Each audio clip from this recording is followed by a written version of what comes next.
Dans l'est de l'Ukraine, les combats font rage autour de la ville de Bakhmout. À l'ouest, la région d'Odessa est privée d'électricité après une attaque russe.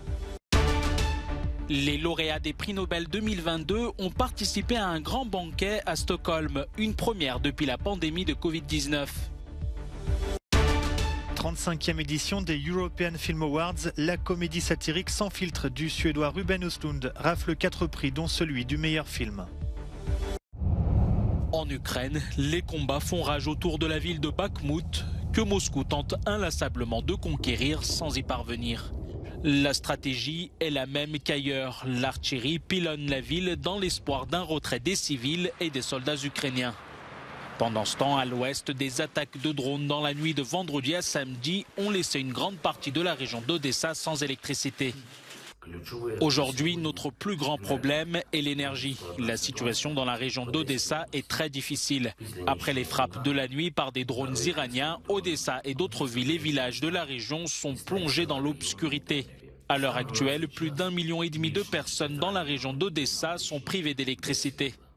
Dans la ville de Liman, récemment libérée par l'armée ukrainienne, les civils tentent de survivre malgré l'hiver. Des habitants vivent depuis plusieurs semaines dans leurs caves pour se protéger du froid. L'Occident accuse Moscou d'utiliser l'hiver comme une arme de guerre. Les lauréats des prix Nobel 2022 ont participé samedi soir à un banquet à Stockholm avec près de 1500 invités. C'est une première depuis la pandémie de Covid-19. En présence de la famille royale suédoise, les convives ont écouté les discours des lauréats. C'est le roi Carl XVI Gustaf qui a remis aux gagnants leur récompense. 5 des 6 prix Nobel sont remis à Stockholm. Le prix Nobel de la paix étant remis à Oslo, en Norvège.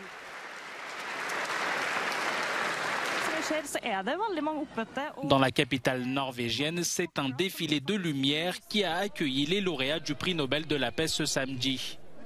Le jury du prix a récompensé cette année le militant bélarusse Ales Beliatsky, emprisonné dans son pays, l'ONG russe Mémorial, dissoute sur ordre de la justice, et le Centre ukrainien pour les libertés civiles. Le meilleur du cinéma européen était réuni à Reykjavik en Islande ce samedi soir à l'occasion de la 35e édition des European Film Awards. Un film s'est particulièrement démarqué lors de la cérémonie. The European Film 2022 is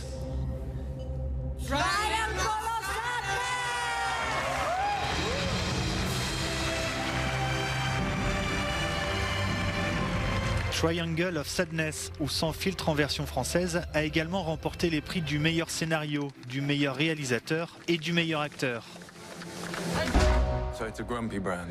Palme d'or lors du dernier festival de Cannes, le film du Suédois Ruben Östlund met en scène des ultra-riches dont le séjour sur une croisière de luxe vire au cauchemar.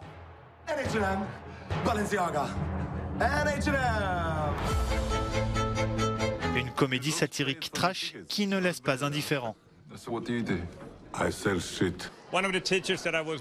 Je me souviens d'une phrase de l'un de mes professeurs qui était également mon mentor lorsque j'étais à l'université, raconte Ruben Östlund. Quelqu'un lui a demandé: le cinéma peut-il changer le monde? Il a répondu: oui, mais tous les films changent le monde. Il s'agit donc d'une compétition pour attirer l'attention. Et ce prix est bien sûr un moyen d'attirer l'attention et d'augmenter le nombre de spectateurs dans les salles de cinéma, de faire en sorte que plus de gens regardent le film. Si vous avez un message et que vous pensez qu'il est important, c'est une bonne chose de se battre pour cela. L'Islande et Reykjavik ont offert au cinéma européen le plus beau des écrins, avec une cérémonie internationale de haute volée qui en a montré toute sa richesse et sa diversité. C'est pourtant un film qui a presque tout raflé, Triangle of Sadness, un bel exemple de coproduction européenne qui a réuni la Suède, l'Allemagne, la France, la Grèce, la Turquie, le Danemark et le Royaume-Uni. À Reykjavik, Frédéric Ponsard pour Euronews.